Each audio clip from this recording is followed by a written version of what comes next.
Hi, we're live. Hi, everybody. It's Lissa. It's Thursday night, our spiritual tune up time, and I'm happy to be here for the Center for Spiritual Living, Pleasant Valley. And today's topic is devotion. And as usual, I'm going to go to the Bhagavad Gita. And you may know that I wrote a short version, an English rhyming verse called Song Divine of the Bhagavad Gita. And then we came out with an album that's music. So now we have an even shorter version of the Gita that's the lyrics to the songs. So, we don't have to spend hours and hours. We're just going to get the gist of the whole thing. So basically, the story of the Gita, I'll just give you a mini recap, is that Arjuna is this warrior. This is set like 5,000 years ago in India on a battlefield. Arjuna is the head of the good guys' army. And Krishna, who is the universe personified, God incarnate, is Krishna's charioteer. And he's there giving Arjuna advice. And the day before the night before the war is supposed to start, Krishna takes Arjuna out to the middle of the battlefield. Arjuna has a meltdown, says, "Help me, what do I do?" And that's the Bhagavad Gita. So about 2/3 of the way through in chapter 11, Arjuna starts getting it, understanding what Krishna is saying. And then he says, "But Krishna, I'm a human being. I have human eyes. I can't see everything you're telling me. I can imagine it, but I don't know if this is right, and I don't really understand. So help me here to understand." So Krishna says, "You know what? I'm going to give you a divine eye, and then you'll be able to see." So in chapter 11, Krishna grants him this divine eye so that he can see within and see who Krishna really is and see what life is all about and see everything that Krishna's been telling him, that it's hard to get through the old hard skull, right? So in chapter 11, Arjuna sees it and he's in awe and he's in shock and he's like, "Whoa, okay, this is scary. Can you put yourself back now? I got it." So then he does. So then chapter 12 comes, and chapter 12 is beautiful because it's all about Arjuna expressing appreciation for Krishna, expressing devotion to Krishna. And in turn, it's this beautiful thing because even though this is like a love letter from Arjuna to God or to Krishna, it's also from God to Arjuna. And since Arjuna represents each one of us, it's God speaking to us saying, "You are so dear to me." So I thought we'd go through this a little bit and analyze some of the verses because it's really a cool chapter. So it starts off like many other chapters do. Arjuna asks a question, and he says to Krishna, he asks Krishna, "Some worship you with devotion, and some worship God unmanifest. Who of these devotees understands you the best?" So what he's saying with that is, by some worship you with devotion, is some are on the path of bhakti yoga. They are all about love. They are very giving. Their hearts are open. They feel emotions deeply, and they personify God. So every religion pretty much does this. So in Christianity, God personified is Jesus Christ. And in Hinduism, it's Krishna. But it's the other gods too. So it's a non-dual tradition, but in order to understand the complexities of this one Brahman,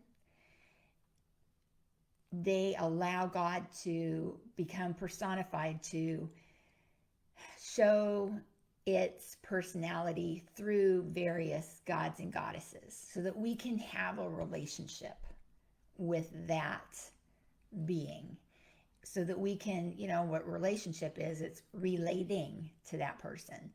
So we can love God as a child, love God as a friend. We can love God as a partner, or we can love God as a mother or father. So there's all kinds of different ways that we can love God. But the love of God is one way that we can get enlightened. So Arjuna is saying, so, some people worship you with devotion. Some people do that path of love. And some worship God the unmanifest. So what he's saying by that is some are into the non-duality where everything's one, where you don't have that one personality to identify with. You have to identify with each and everything because it's all God. So Arjuna is saying, well, which is the right way to do it? Who understands you best? Because I want to understand you the best. Which is the right way? So Krishna says, those whose minds are fixed on me with absolute faith and pure love, they have a deep perception. They know what the world's made of. So he's saying that devotion, yes, you can get to God through devotion. And as for those who control their senses and devoted to humanity, they see Atman in every creature. They certainly will come to me. So that's also bhakti and karma yoga, seeing God in every person. And you're controlling your senses, meaning controlling your desires and not wanting petty material things, right? You'd rather go for the grand prize, which is enlightenment, that there's nothing better. So go for the bliss, go for the highest and the best. There's nothing better. There's nothing that's going to bring you that permanent joy except for the love of God. So then he says, but those who embrace the unmanifest have a difficult task to finalize, as having an embodied soul makes the unmanifested hard to realize.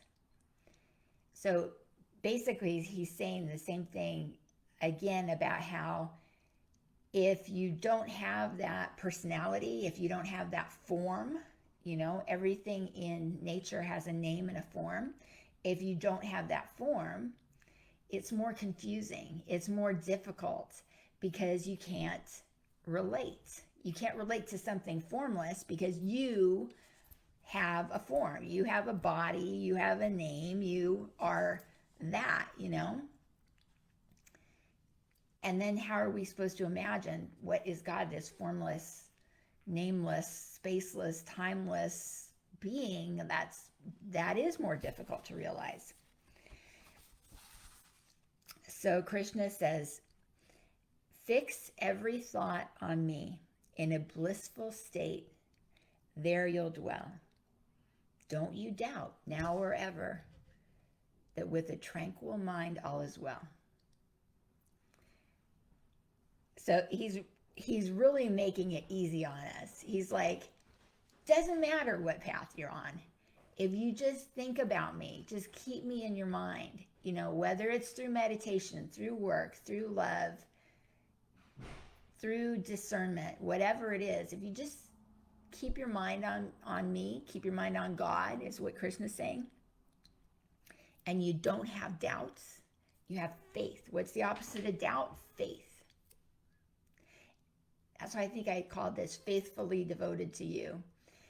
I was thinking of when I picked the word devotion as like the topic today, I thought of that song in Grease. I used to be a big Grease fan in the 70s. I loved it, that musical. And then Olivia Newton-John singing, hopelessly devoted to you, But when we're devoted to God, we don't want to be hopelessly devoted. We want to be faithfully devoted. We want to be strong in it, because it gives us so much strength.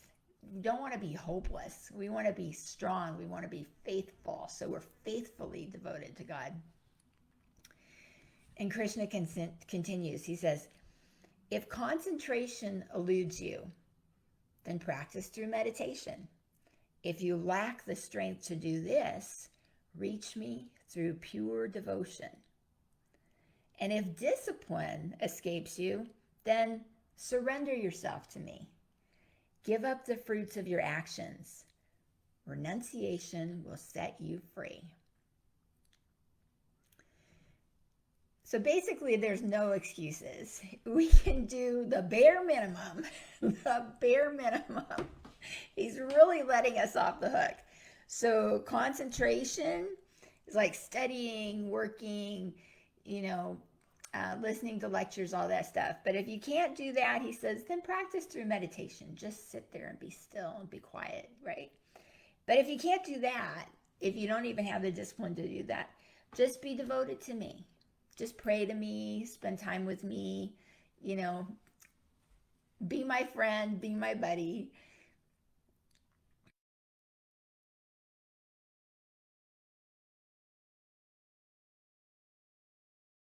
Jesus or Buddha or Kuan Yin or Krishna or Saraswati or Durga, whoever it is, pay attention. Treat that statue like it's God, like you can practice going to God and feeling that devotion in your heart.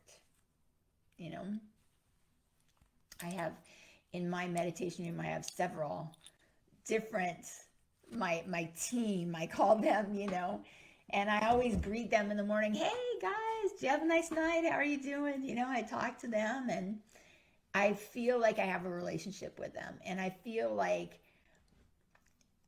I hope you don't think this is delusional or anything, but if I don't go, they're going to miss me, right? So I look forward to seeing them. They look forward to seeing me. But establishing that heart connection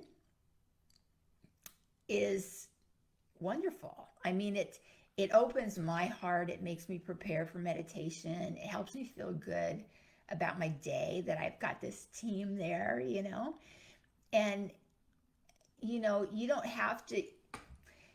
I mean, I've got a good imagination, right? I know it's imagination. I know it's creative, but a lot of people do, and it's fun, and it makes it real for you. You don't have to do that if you don't want to. That's what Krishna's saying. You don't have to do any of this if you don't want to. He's saying if discipline escapes you, like you can't meditate every day, or you can't pray to me every day. If discipline escapes you, then just surrender yourself to me. Remember we talked about how surrender is the highest spiritual path? It's not the lowest. You get to your lowest and then you, through bringing yourself to your knees, you say, okay, God, I give up. You do it. You do it. Okay? I can't figure it out. I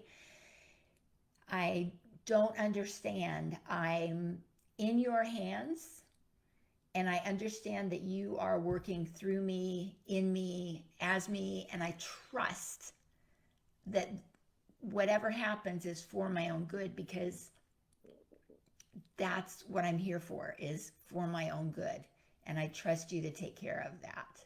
So I won't have any judgment about the outcome. I'm not expecting any fruits, whatever it is, right? He says, surrender yourself to me. Give up the fruits of your actions.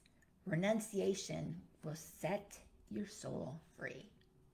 That's what renunciation is. It's not giving up action. No, we have to take action. We can't just be lazy bones, sitting on the couch, saying, oh, I don't need to do it. God's going to do it for me. Doesn't work that way. You have to take action. But what we're doing is we're giving up the fruits of our actions. We're not having any expectations for results. We just do the work that needs to be done. Okay? It's a very Buddhist principle. Do the work that needs to be done. They say, there's a book, I think, can't remember who wrote it now, but it's, chop wood, carry water. What happens after enlightenment? Chop wood, carry water. You're going to do the same thing. You're still in a human body. You still have to function in this world. You still have your ego, but now hopefully it's not an unripe ego that, rules your world, that's going to take your horses and let them free to roam and the senses go out to wherever they want, Haagen-Dazs or, the jewelry store or whatever. You got to have your horses on the rein. You got to have your senses. Always keep your senses on the reins, as an analogy of that chariot that Krishna drives Arjuna in comes up again and again and again in all these Vedic texts. Always keep your senses on the reins. But we're giving up the fruits, the expectations. We just do it, and whatever happens, happens. Because we can do it for God, we can do it with God acting through us, or we can just say, okay, God's doing it. So whatever happens is fine. It's fine, but I know I have to do it. I'm no excuses. I'm doing it. Okay. So then Arjuna says, I want to show you devotion. I want to bask in your light. So tell me, how can I take refuge? I want to do what's right. So again, here he is. He's asking Krishna, okay, of all these, what's the best though? Because I want to do the best. I want to get there. I want to nail this. I'm here, man. I'm committed. Tell me and I'll do it. So Krishna says, well, concentration practiced with ease is better than rituals, and absorption of God is even better, and renunciation brings peace. He's saying they're all good. They're all good. There's no one that's better than the others. But, the difference is you have to have your heart in it. And with each thing, you have to renounce. That's the key. Whatever you do, renounce the fruits of those actions. Okay? And he says, this is like, if we can't do this, what are we doing? He says, be forgiving and ever contented. Be united with me constantly. Your resolve must never be shaken, because you are so dear to me.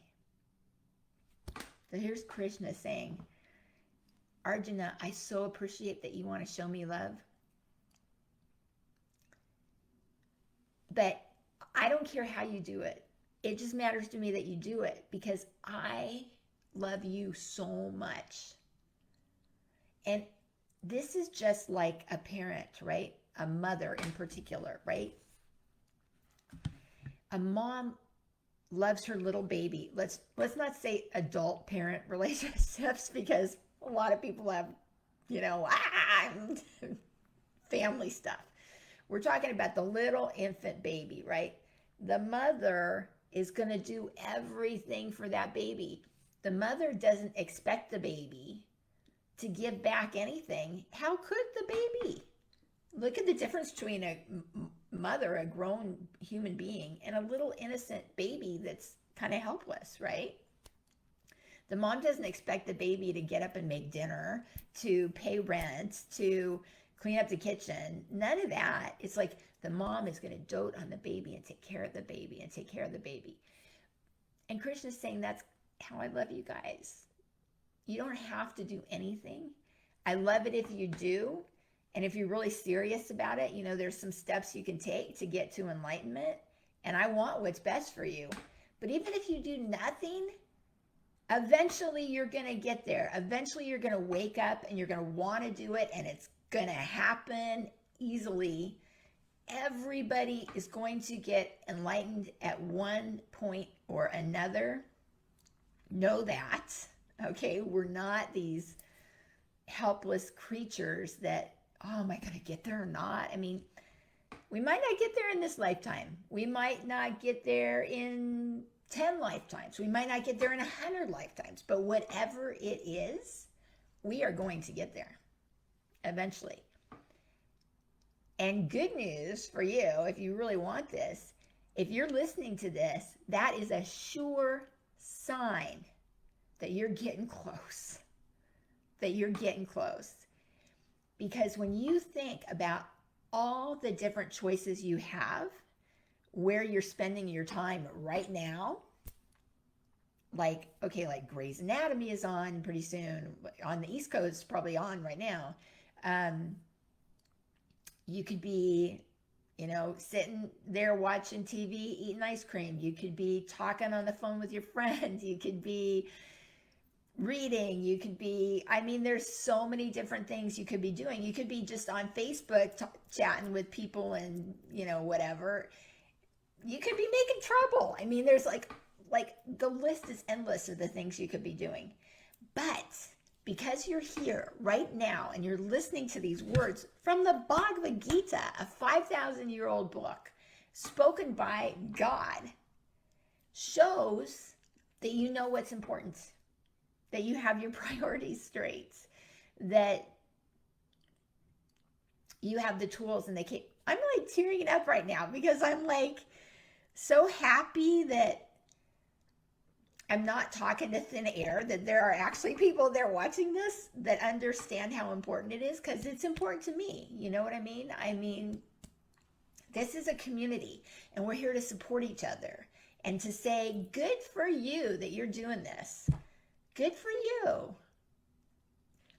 And that's what Krishna is saying to Arjuna. Good for you. Thank you for doing this. So Krishna says, I come quickly to those who offer every action and prayer to me. Because they love me, I shall save them from the waves of deadly seas. So Krishna is saying, God's saying to us, because you love me, I'm going to protect you. This doesn't mean nothing bad's going to happen to you. Bad things happen to everybody. We have karma from past lives. We have lessons to learn in this life. Sometimes we need to suffer to get those lessons. Sometimes our suffering, we even understand. We look back at something bad that happened to us, like bad, that's by our judgment. And we're like, you know what? I wouldn't change anything. Because that happened to me, I'm a better person today. Because that happened to me, I'm more compassionate, I'm more empathetic, I'm more wise, It was tough, but because of that, I'm stronger. And because I'm stronger, I understand more what the purpose of life is. I know who I am more because of that happened. But he or she, it, God, the universe, Krishna, whatever you want to call this Brahman, they kind of make it easier for you. They kind of point you in the right direction. And you'll find this happening. It's, synchronicity. Deepak Chopra calls it synchrodestiny. Like paths open up for you because you're looking for those paths now. You're not looking for the exit door. You're looking ahead on how am I going to get there? And the doors open, the paths open for you. So we're being supported in this all the time. So it's amazing. So then he says, this is the last verse. The seekers who practice this wisdom are led to immortality, and you will reach the supreme goal because you are so dear to me. So the seekers who practice this wisdom, like us, on the path of trying to learn who we are, to understand the purpose of life, to get as close as we can to God, we're led to immortality. What does that mean, we're led to immortality? Are we never going to die? That's right. The body will die. Yes, the body will die. But our soul will be out of that cycle of birth and death, that reincarnation that keeps us coming back for more. I know a lot of people will say, I want to come back. I want to come back. I want to come back richer. I want to come back famous. I want to come back, with all these handsome husbands, or whatever floats your boat. But when you've had these experiences, little by little, you're like, but you know what? That doesn't make me happy. It doesn't make me happy. Or, yeah, it makes me happy, but only temporarily. The only true happiness that lasts is that love of God, is being one with God, is being held in God's arms, is that feeling of understanding the oneness with everyone and everything. It's beyond, beyond, beyond. And that is the only happiness that lasts. So when we understand that, we lose the craving for fame, fortune, lust, greed, all that stuff. We're like, who needs it? Who needs it? Who needs it? And you're just like, just want to be with God. Bliss, joy, existence, consciousness, knowing one and everything, and just basking in that light is so beautiful. So, and Krishna says, you're going to get there because you are so dear to me. And he's saying that to Arjuna, but he's saying it to each one of us. You are so dear to me. Isn't that what we all want to hear? Don't we all want to be loved like that? God loves us like that. Whatever you want to call God, Krishna, Buddha, Kuan Yin, Muhammad, Allah. I mean, I don't even know all the names of God. There's probably dozens, maybe hundreds. But it's all the same God. It's all the top of the mountain. We're all going up these different paths. What are we going to? The same top of the mountain. That's it. We're all going to the same place. So we put a little chant in here too, that it's not in the real Gita, but it's a devotional chant to Krishna. Om Shri Krishna Sharanamama Om Namo Bhagavate Vasudevaya. You got to hear it on the song. Go to Spotify. I mean, it's so beautiful. Like every time I hear this song, this is the song that makes me cry because it expresses devotion to God, and it also reminds us of how much God loves us. So that's my talk for tonight. Let's shanti out. Om Shanti Shanti Shanti Hari Om Tat Sat. Thank you so much for being here. Appreciate you guys so much. See you next time. Bye. I'm speaking with Pam on the 28th at Center for Spiritual Living, Pleasant Valley. So hope you come to that. It'll be on Facebook Live too. Bye.